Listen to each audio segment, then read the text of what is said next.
오늘 우리에게 주신 하나님의 말씀 같이 보도록 합니다. 여호수아 3장 14절 말씀부터 17절까지에 있는 말씀이 되겠습니다. 백성이 요단을 건너려고 자기들의 장막을 떠날 때에 제사장들은 언약궤를 메고 백성 앞에서 나아가니라. 요단이 곡식 고드는 시기에는 항상 언덕에 넘치더라. 궤를 맨 자들이 요단에 이르며 궤를 맨 제사장들의 발이 물가에 잠기자 곧 위에서부터 흘러내리던 물이 그쳐서 사르단에 가까운 매우 멀리 있는 아단 성읍 변두리에 일어나 한 곳에 쌓이고 아라바의 바다 여매로 향하여 흘러가는 물은 온전히 끊어지매 백성이 여리고 앞으로 바로 건널세. 여호와의 언약궤를 맨 제사장들은 요단 가운데 마른 땅에 굳게 섰고 그 모든 백성이 요단을 건너기를 마칠 때까지 모든 이스라엘은 그 마른 땅으로 건너갔더라. 아멘. 오늘 이 본문 말씀을 가지고 요단강 앞에서라고 하는 제목으로 같이 은혜를 나누고자 합니다. 인생은 장애물 경기와 같다라고 하는 말이 있습니다. 장애물 경기를 허들 경주라 그렇게 부르기도 하는데 그냥 달리는 것이 아니라 중간중간에 허들을 세워놓고 넘어가야 합니다. 종목에 따라서는 허들 외에도 물 웅덩이를 만들어 놓고 경기를 치르는 그러한 경기도 있습니다. 그냥 달리기도 힘든데 장애물을 설치해 놓고 달리니까 얼마나 힘들겠습니까? 그런데 잘 생각해 보면 우리 인생은 장애물 경기보다 훨씬 힘들다라고 말할 수 있습니다. 왜냐하면 장애물 경기는 장애물을 미리 예상하고 연습을 할 수가 있습니다. 그러나 인생의 장애물은 언제 어디서 어떤 형태로 돌출할지 아무도 모릅니다. 그러므로 인생에서 승리하기 위해서는 운동선수들보다도 더 강인한 정신력이 우리 믿음의 사람들에게 필요합니다. 실력도 중요하고 지능 지수도 중요하지만 그 이상으로 중요한 게 내면의 힘입니다. 이것을 달리 말하면 역경지수라고 말할 수 있습니다. 역경지수는 어려운 역경을 극복하고 목표를 성취하는 능력을 말합니다. 아무리 잘 달려도 장애물에 걸려 넘어지면 소용없는 것처럼 인생에서 아무리 머리가 좋고 재주가 많아도 역경 앞에 무너지면 실패할 수밖에 없는 것입니다. 그런 점에서 높은 역경지수는 인생의 승리를 위한 필수 요소라고 말할 수가 있습니다. 그렇다면 어떤 사람이 역경지수가 높습니까? 일반적으로 의지가 강한 사람이 역경지수가 높습니다. 그러나 인간의 의지에는 한계가 있다고 하는 것입니다. 아무리 강철 같은 의지를 가진 사람도 결국은 넘어집니다. 그러므로 역경지수를 높이려면 전능하신 하나님께 연결되어야 하는 것입니다.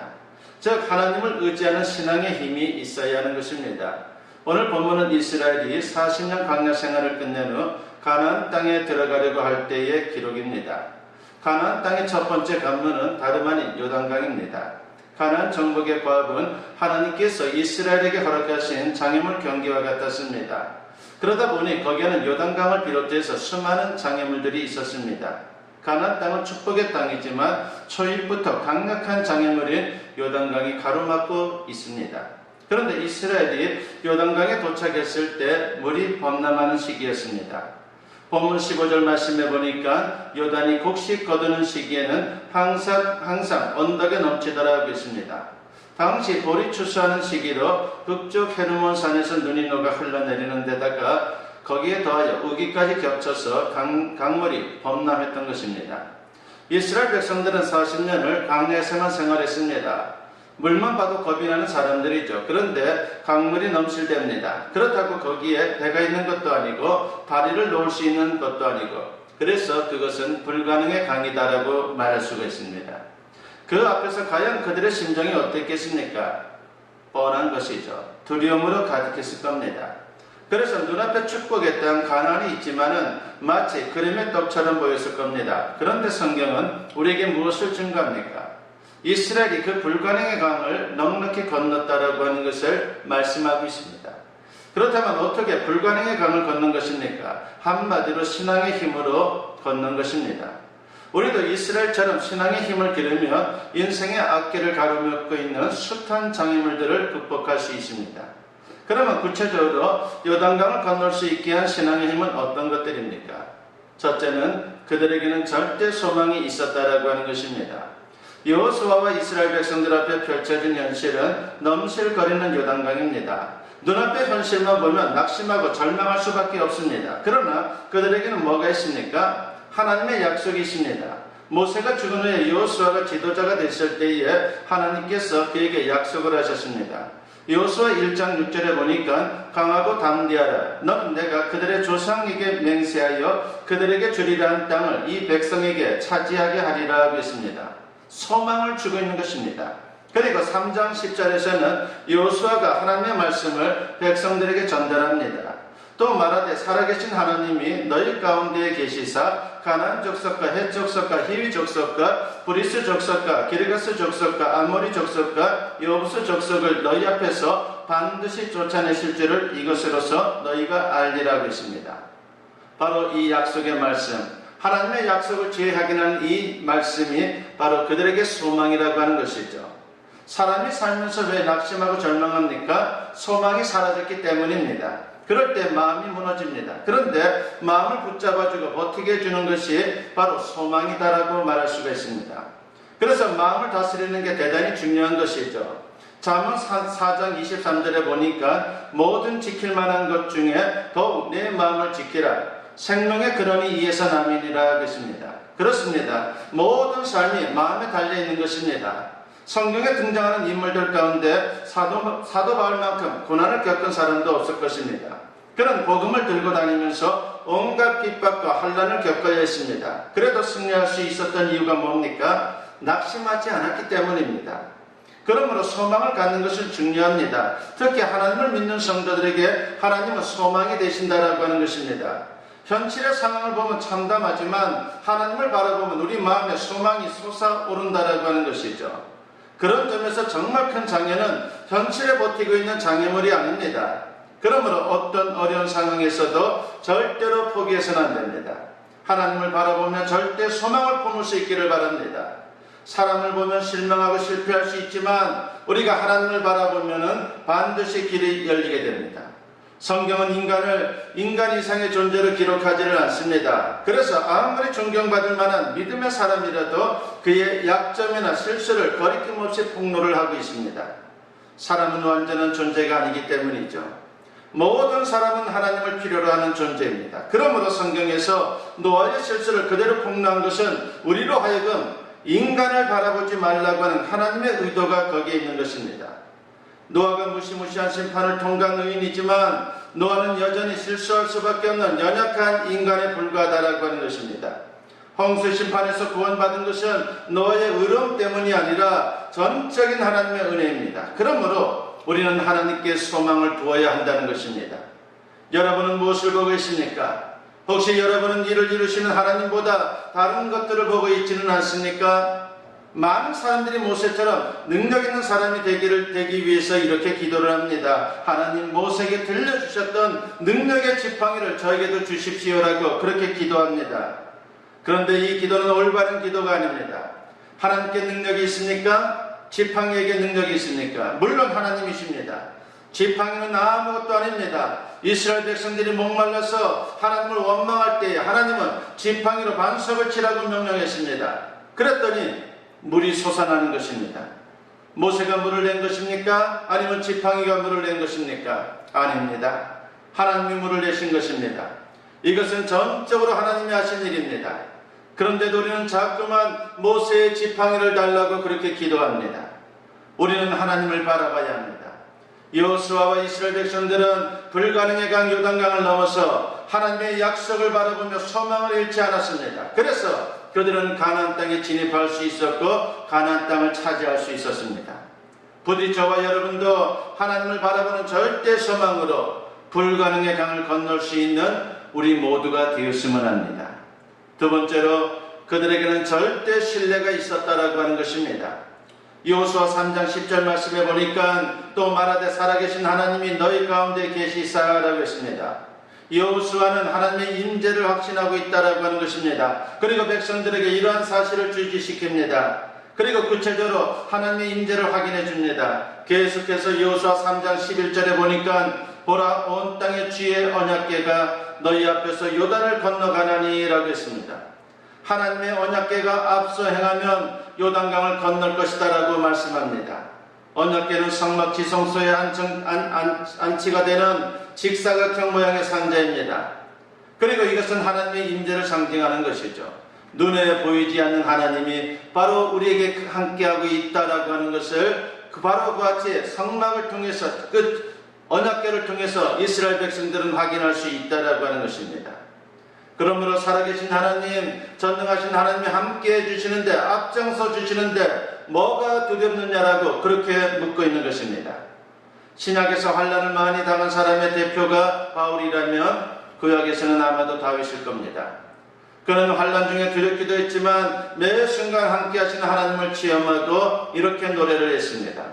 시편 18편 1절과 2절에 보니까 나의 힘이신 여호와여 내가 주를 사랑하나이다. 여호와는 나의 반석이시여 나의 요새시여 나를 건지시는 이시여 나의 하나님이시여 내가 그 안에 피할 나의 바위시여 나의 방패시여 나의 구원의 뿌리시여 나의 산성이시로다 라고 했습니다. 다윗의 인생에서 정말 큰 힘은 머리도 아니고 재주도 아니고 왕권도 아니고 바로 하나님이었다라고 하는 것입니다. 하나님의 임재를 믿음으로 모든 것을 맡기고 신뢰하는 신앙, 여기서 바로 영적인 힘이 솟구치게 되는 것입니다. 마태복음 9장 27절 이하를 보면 앞을 보지 못하는 사람들이 예수님을 따라오면서 주님을 향해 크게 외칩니다. 다윗의 자손이여 우리를 불쌍히 여겨 주옵소서라고 그렇게 외쳤습니다. 그들은 예수님을 다윗의 자손, 곧 유대인들이 그토록 기다리던 메시아로 고백하고 있는 것입니다. 하지만 예수님은 그들의 절박한 외침을 외면한 채 집 안으로 들어가십니다. 얼마나 싸늘한 반응입니까? 그래도 그들은 실망하지 않았습니다. 그들은 사람들의 발자국 소리에 의지해서 더듬더듬 예수님을 따라갑니다. 그리고 마침내 예수님이 그들에게 말을 건넵니다. 마태복음 9장 28절에 보니까 내가 능히 이 일을 할 줄을 믿느냐라고 했습니다. 예수님은 그들의 마음을 이미 읽고 계셨습니다. 여기서 이 일이라고 하는 것은 눈을 뜨게 하는 일입니다. 그러자 그들의 대답이 간결합니다. 예, 주님이라고 말입니다. 군더더기가 없습니다. 절대 신뢰입니다. 믿음이란 바로 이런 겁니다. 조금의 유보도 의심도 없는 것입니다. 이 문답의 간결함이 얼마나 충격적입니까? 주님은 지금도 우리에게 묻습니다. 너희는 내가 이 일을 할 수 있다라고 믿느냐라고 말입니다. 우리는 이런저런 문제들을 가지고 주님께 나아갑니다. 개인적인 문제도 있고 공동체 문제도 있습니다. 경제적인 문제도 있고 코로나19라고 하는 거대한 문제도 우리에게 있습니다. 그것을 가지고 우리가 주님 앞에 나아갑니다. 그런데 지금 주님께서 우리에게 질문을 던집니다. 너희는 내가 이 일을 할 수 있다라고 믿느냐라고 말입니다. 어떻습니까? 여러분 믿습니까? 사무엘상 1장에는 한나의 이야기가 나옵니다. 아이를 낳지 못하던 한나가 하나님 앞에 자신의 온통한 사정을 아뢰며 기도합니다. 그의 기도가 오랫동안 계속되자 엘리 제사장은 한나가 술에 취했다라고 생각해서 그의 그를 불러서 꾸짖습니다. 하지만 한나는 자신이 술에 취한 것이 아니라 자기 마음을 하나님과 통하고 있었노라고, 하나님과 계속해서 교류하고 있었노라고 그렇게 말합니다. 그자 엘리는 한나를 축복합니다. 평안한 마음으로 돌아가시오. 이스라엘의 하나님이 그대가 강구한 것을 이루어 주실 것이오 라고 그렇게 말하는 것입니다. 그리고 성경은 한나의 반응을 이렇게 들려줍니다. 사무엘상 1장 18절에 보니까 이르되 당신의 요정이 당신께 은혜 있기를 원하나이다 하고 가서 먹고 얼굴에 다시는 근심빛이 없더라고 했습니다. 한나는 조금도 의심하지 않았습니다. 이런 절대 신뢰가 기적을 낳는 것입니다. 여호수아와 이스라엘 백성들은 불가능의 강이 눈앞에 넘실거렸지만 하나님의 임재를 의식하며 절대 신뢰하는 신앙으로 요단강을 건널 수 있었습니다. 부디 저와 여러분도 하나님이 함께 하심을 믿고 절대 신뢰함으로 불가능의 강을 건널 수 있는 그런 귀한 은혜와 역사가 있기를 간절히 축원합니다. 세 번째로 그들에게는 절대 순종이 있었다라고 하는 것을 오늘 본문은 우리에게 소개합니다. 아무리 그들이 소망과 신뢰의 신앙을 갖고 있다 할지라도 실제로 요단강을 건너지 않으면 소용없는 것입니다. 그런 점에서 순종이라고 하는 것은 요단강 도하 사건의 완결판인 것입니다. 여호수아 3장 8절에서 여호수아는 제사장들에게 하나님의 말씀으로 명령합니다. 너는 언약궤를 맨 제사장들에게 명령하여 이르기를 너희가 요단 물가에 이르거든 요단에 들어서라 하라 하고 있습니다. 여전히 강물은 넘실거립니다. 그런데 그 안에 들어가라고 명령합니다. 그런데 놀랍게도 제사장들이 말씀에 그대로 순종했습니다. 절대 순종, 망설이거나 요령을 피우거나 그러지 않았습니다. 언제 강물이 갈라졌습니까? 그들의 발이 물에 잠기자 곧바로 물이 갈라졌습니다. 제사장들은 강 한가운데 있고 이제 백성들이 그 강을 건너갑니다. 하나님의 역사는 절대 순종의 순간에 일어나는 것입니다. 그러니까 신앙생활 20년, 30년 한 것이 중요한 게 아닙니다. 신앙생활 엊그제 시작했어도 하나님 말씀에 순종하면 하나님의 역사를 체험할 수 있다라고 하는 것을 우리가 놓쳐서는 안 됩니다. 어느 임금이 신하들에게 이상한 명령을 내렸습니다. 이 우물물을 길어서 저기 있는 독에다 가득 채우거라고 하는 그런 명령을 내린 것입니다. 그런데 그 독은 밑빠진 독이었기에 물이 채워질 수 없습니다. 그래서 신하들은 처음에는 바짝 힘을 내다가 다들 포기하고 말았습니다. 그런데 한 충성스러운 신하는 오직 임금의 명령만 생각하면서 밤낮 없이 우물물을 길어다가 독에 부었습니다. 그렇게 열심히 하던 어느 순간 그만 우물바닥이 드러나고 말았습니다. 그런데 우물바닥에 번쩍이는 것이 보였습니다. 그것은 엄청나게 큰 금덩어리였습니다. 그러나 신하는 우물바닥에 있는 금덩어리보다 자신이 항아리를 채우지 못한 것 때문에 임금님 앞에 무릎을 꿇었습니다. 임금님, 용서하옵소서. 독에 물을 채우지 못했습니다. 그러나 우물바닥에서 이 금덩어리를 건졌나이다 라고 말했습니다. 그러자 임금은 빙그레 웃으며 말합니다. 밑빠진 독에 물을 채우겠다고 우물이 바닥나도록 수고했구나.